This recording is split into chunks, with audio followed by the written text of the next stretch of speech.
কোরবানির ক্ষেত্রে কেউ যদি কোনো একটি অংশ আকিকার নিয়ত করে তাহলে এটি আকিকা সহি হবে। সুন্নাহ হচ্ছে সন্তান ভূমিষ্ঠ হওয়ার ৭ম দিনে আকিকা করা। ৭ম দিনে যদি আমরা আকিকা করতে না পারি তাহলে ১৪তম দিনে আকিকা করব। রাসূল সাল্লাল্লাহু আলাইহি সাল্লাম বলেছেন, আল আকিকাতু মুরতাহিনুন। কোরবানির সাথে আকিকাকে সম্পৃক্ত করা যাবে কিনা এটা নিয়ে আমরা প্রতিনিয়ত এই বিষয়টির সম্মুখীন হই। দর্শক, আকিকা হচ্ছে একটি গুরুত্বপূর্ণ একটি ব্যাপার। রাসূল সাল্লাল্লাহু আলাইহি সাল্লাম বলেছেন, আল আকিকাতু মুরতাহিনুন। এটি শিশু এর সাথে সম্পৃক্ত। আকিকার মধ্য দিয়ে ছোট বাচ্চার আকিকার মধ্য দিয়ে নবজাতক শিশুর তার বিপদ আপদ এবং তার কল্যাণের জন্যই মূলত আকিকা দেওয়া হয়। সুন্নাহ হচ্ছে সন্তান ভূমিষ্ঠ হওয়ার ৭ম দিনে আকিকা করা। ৭ম দিনে যদি আমরা আকিকা করতে না পারি তাহলে ১৪তম দিনে আকিকা করব। ১৪ দিনেও না পারা গেলে অন্তত ২১তম দিনে যেন আকিকা আদায় করা হয়। আকিকা এটি রাসূল সাল্লাল্লাহু আলাইহি ওয়াসাল্লামের একটি সুন্নাহ।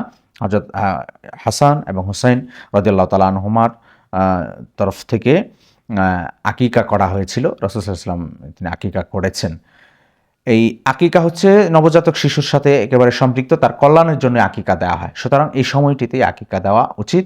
এতে করে আল্লাহ সুবহানাহু ওয়া তাআলা তাকে বিভিন্ন ধরনের আগত বালা মুসিবত থেকে, অনিষ্টতা থেকে আল্লাহ সুবহানাহু ওয়া তাআলা হেফাজত করবেন। এটাই কিন্তু আকিকার মূল লক্ষ্য উদ্দেশ্য। কিন্তু এই আকিকাকে আমরা এখানে ২টি বিষয়, একটা হচ্ছে আকিকা কোরবানির সাথে মিলাতে পারবো কিনা এই বিষয়টি নিয়ে আমরা আলোচনা করছিলাম। আরেকটি বিষয় হচ্ছে যে আকিকাটা আসলে পরে অন্য সময় বয়স হয়ে গেলে আকিকা দিব কিনা, এটাও কিন্তু এই প্রশ্নের ভিতরে চলে আসছে। তো যা হোক, আকিকা যথাসময়ে দেওয়া উচিত। এরপরে কেউ চাইলে আকিকা দিতে পারবে, অন্য কোনো সময়ে নফল হিসেবে দিতে পারবে। কিন্তু আকিকার যে মূল উদ্দেশ্য সেটা কিন্তু নবজাতকের ভূমিষ্ঠ হওয়ার ৭ম দিনে বা ১৪তম দিনে, ২১তম দিনেই সেই উদ্দেশ্য সাধিত হয়। অন্য সময় কিন্তু সেই উদ্দেশ্যটা সাধিত হবে না। তবে এটি আকিকা দেওয়া যাবে।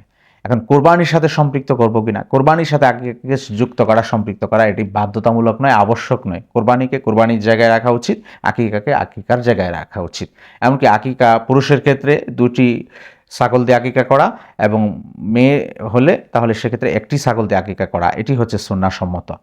যেহেতু কোরবানির সাথে আকিকা সম্পৃক্ত করার ক্ষেত্রে গরু দিয়ে আকিকা করা হয়, সেটি জায়েজ রয়েছে। এর মাধ্যমে আকিকার সঠিক সুন্নাহ পদ্ধতিটা আদায় হয় না। কোরবানির ক্ষেত্রে কেউ যদি কোনো একটি অংশ আকিকার নিয়ত করে তাহলে এটি আকিকা সহি হবে। কেউ চাচ্ছে যে আমি একটা গরু কোরবানি দেবো, এখানে আমার ৩টি অংশ রয়েছে, ৩ জনের তরফ থেকে, আমার নিজের তরফ থেকে, আমার স্ত্রীর তরফ থেকে বা আমার ছোট ভাইয়ের তরফ থেকে কোরবানিটা করলাম, সেই সাথে একটি অংশ আমি আমার সন্তানের আকিকা হিসেবে আমি যুক্ত করতে চাচ্ছি, তাহলে এটা করা যাবে, এতে কোনো সমস্যা নেই। আশা করি বিষয়টি বুঝতে পেরেছেন।